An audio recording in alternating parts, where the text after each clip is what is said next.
Hello everyone, मैं Nitesh Pande, dream doctor MBBS director. और आज इस वीडियो में हम बात करेंगे यूपी स्टेट के बारे में। जैसे कि आप लोग को पता है कि ऑल इंडिया की काउंसलिंग जो है चालू हो चुकी है। हर स्टेट की जो है काउंसलिंग अब धीरे धीरे जो है ओपन हो रही है एमसीसी के बाद। तो अब यूपी का भी जो है नोटिफिकेशन आ चुका है, जो कि काउंसलिंग कल के डेट में नोटिफिकेशन आया था। और काउंसलिंग की जो रजिस्ट्रेशन की जो डेट है वो 18 जुलाई से लेकर के आपकी 28 जुलाई तक रहेगी। 10 दिन का यहाँ पे काउंसलिंग का जो रजिस्ट्रेशन है वो होगा यूपी के अंदर, जिसका जो समय है 2 बजे से 18 तारीख यानी कि आज से 2 बजे से जो पोर्टल है वो चालू हो जाएगा, फॉर्म चालू हो जाएगा। और साथ ही साथ डिपॉजिट और रजिस्ट्रेशन की जो मनी की जो सिक्योरिटी फीस जो होती है वो भी 2 बजे से चालू हो जाएगी। 28 जुलाई तक दोपहर के 2 बजे तक आपका जो है डिपॉजिट सिक्योरिटी मनी यहाँ पे आप डाल सकते हैं।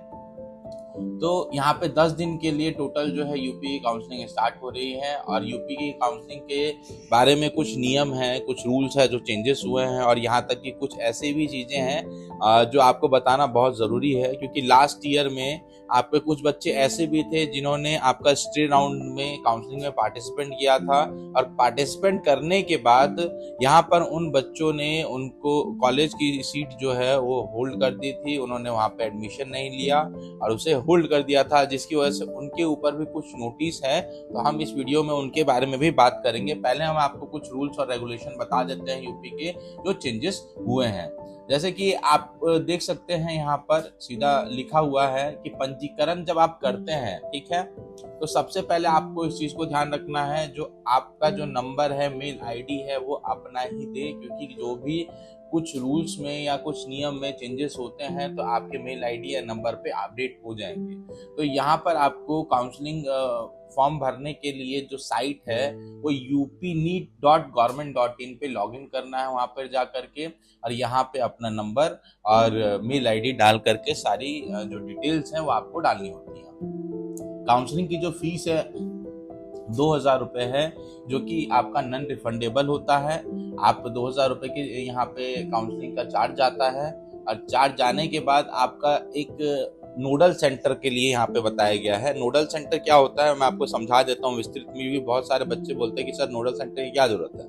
नोडल सेंटर की जरूरत क्या होती है, मान लीजिए जैसे कि ऑनलाइन वेरिफिकेशन सारे डॉक्यूमेंट होते हैं, बट अगर कुछ कमियां रह जाती हैं, ऑनलाइन वेरिफिकेशन नहीं कर पाते हैं, ठीक है, तो आपके जो नियर बाय में जो नोडल सेंटर होगा, कुछ नोडल सेंटर होते हैं कॉलेजेस के हर स्टेट के, सर हर जिला में एक नोडल सेंटर होता है। मान लीजिए आपका कुछ डॉक्यूमेंट वेरीफाई नहीं हो पा रहा है, तो अपना जो डॉक्यूमेंट है आप हार्ड कॉपी लेके वहाँ पे नोडल सेंटर पे जाइएगा और जा करके अपना डॉक्यूमेंट वहाँ पे वेरिफिकेशन करा दीजिएगा। इसलिए नोडल सेंटर आपके जो भी करीब में, जैसे मान लीजिए आप यूपी में मेरठ में रहते हैं तो मेरठ में एक नोडल सेंटर है, ठीक है।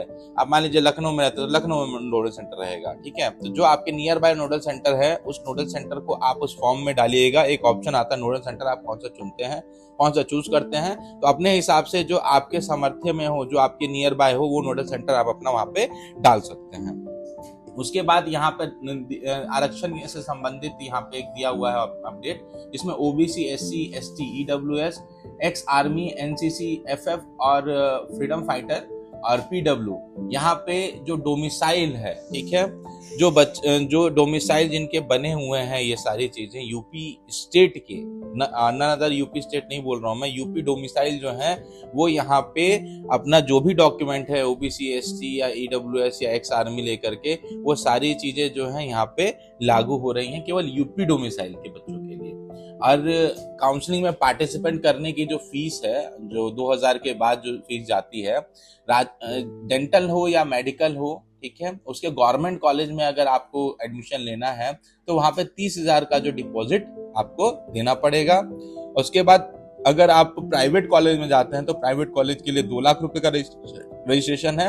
और अगर आपको एमबीबीएस के अलावा जो बीएमएस है, डेंटल है, तो उसके लिए आपको 1 लाख रुपए का यहाँ पे डिपॉजिट जाएगा। और ये जो डिपॉजिट है, जैसे यहाँ पे सब लिखा हुआ है, ऐसे अभ्यर्थी जो राजकीय एवं निजी मेडिकल, डेंटल दोनों क्षेत्रों में, यानी कि आप जैसे कि आपको गवर्नमेंट और प्राइवेट दोनों में ही पार्टिसिपेंट करना है, तो उसके लिए आपको 2 लाख रुपए की धरोहर यहाँ पे धनराशि जमा कर सकते हैं।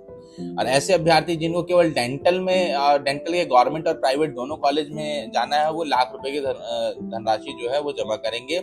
इसमें धनराशि आपकी जो रिफंडेबल होगी, जैसे आपको सीट मिल जाता है तो कॉलेज के फीस में माइनस हो जाएगा, और अगर सीट नहीं मिल पाता है तो जिस भी अकाउंट से आपने ट्रांसफर किया है, ठीक है, तो वो पैसा आपको जो है उसी अकाउंट में रिफंड हो जाता है। बहुत सारे लोग क्या करते हैं, कुछ काउंसलर्स की सहायता से एडमिशन लेते हैं तो उनके अकाउंट में डिपॉजिट होता है। बहुत सारे लोगों का क्वेश्चन भी रहता है कि सर मेरा पैसा रिफंड नहीं आया। तो पैसा रिफंड आने का दो ही रीजन होगा, या तो आप जिस भी साइबर कैफे पे जाकर के आप फॉर्म भरवाते हैं, यहाँ से पैसे डालते हैं, तो या तो उसके अकाउंट से अगर आपने ट्रांसफर मारे हैं तो उसके अकाउंट में जाएंगे, या तो जिस काउंसलर के अकाउंट से अगर आपने ट्रांसफर लगवाया है तो उस काउंसलर के अकाउंट में पैसा जाता है। इसीलिए अगर आप ये धनराशि जमा कर रहे हैं तो अपने अकाउंट से करें, क्योंकि आपके अकाउंट में ही ये अमाउंट जो है वो रिफंड होगा। यहाँ पे देखिए एमसीसी में जो था पहले आपका एमसीसी में फ्री एग्जिट होता था। पिछले साल से जो है यूपी के अंदर भी फर्स्ट राउंड फ्री एग्जिट है। तो आपको मैं फ्री एग्जिट के बारे में यहाँ पे लिखा हुआ है, काउंसलिंग में जो भी फर्स्ट राउंड में अगर किसी को कॉलेज अलॉट हो जाता है और उन्हें रिफंड फ्री एग्जिट चाहिए, ठीक है, अगर वो कॉलेज पसंद नहीं आ रहा है तो वहां से वो फ्री एग्जिट ले सकते हैं, ठीक है। और यहाँ पे लिखा हुआ है ये जो आपका पीडब्ल्यू वाले जो स्टूडेंट है, जितने भी पीडब्ल्यू के स्टूडेंट हैं, उनसे संबंधित जो 1 अप्रैल का जो डेट है, 1 अप्रैल 2025 से, ठीक है, तो जो आपका एक नोडल सेंटर जो आपका स्टेट होता है ना, वो एक निर्धारित करता है कुछ जगह को, कुछ आपके मेडिकल्स को, जहां से आपको ये जो पीडब्ल्यू प्रमाण पत्र है वो बनाना होगा। यहाँ पे वो सारी चीजें फॉर्म में लिखी हुई हैं, अपडेट हो रखी है कि आप किस जगह से जाएंगे, वहां पे बनवाएंगे ब्रोशर, ठीक है, और वो प्रमाण पत्र जो है आप अपना नोडल सेंटर पे वेरीफाई भी करवाएंगे, ठीक है। और एक सबसे बड़ी बात, जैसे कि आप मान लीजिए आपको थर्ड राउंड के बाद अगर आपको जो सीट मिलती है, ठीक है, और सीट मिलने के बाद अगर आप उसको छोड़ देते हैं तो आपका जो भी धनराशि होगा, जो डिपॉजिट आपने 2 लाख रुपए या लाख रुपए किया हुआ है, तो वो जब्त हो जाएगा धनराशि। तो इस चीज का ध्यान रखें, अगर आपको स्टे राउंड में या थर्ड राउंड में या सेकंड राउंड में कॉलेज अलॉट हो जाता है, तो अगर आप इस कॉलेज को छोड़ते हैं तो आपकी जो धनराशि होगी डिपॉजिट की हुई, वो आपकी जब्त हो जाएगी। इसी को लेकर के एक मैं आपको लास्ट ईयर का कुछ बहुत सारे ऐसे लोग थे, 70 से 80 के बीच में कुछ बच्चे थे ऐसे जिनको कॉलेजेस भी मिला, और कॉलेजेस मिलने के बाद उन लोगों ने उन सीट्स को छोड़ दिया। तो वहां पे यूपी गवर्नमेंट ने एक्शन भी लिया है। जैसे कि आप देख सकते हैं यहाँ पे सीधा लिखा हुआ आ रहा है कि यूपी नीट यूजी 2025-26 के काउंसलिंग से प्रतिबंध में डिबार किए जाने वाले संबंध महत्वपूर्ण सूचना, यानी कि 2025 और 26 में कुछ बच्चे ऐसे हैं जिनको डिबार किया गया है। रीजन क्या है?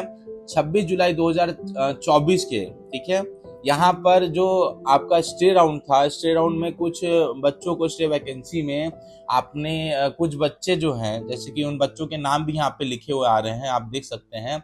उन लोगों ने जैसे रोल नंबर है, नाम है, ठीक है, एड्रेस, कौन सा कॉलेज उन्हें अलॉट हुआ है, वो सारी चीजें यहाँ पर, जैसे मोहम्मद हसन खान को अलॉट हुआ था मेमोरियल कानपुर का, ठीक है, उन्होंने जो है अपनी सीट छोड़ दी थी।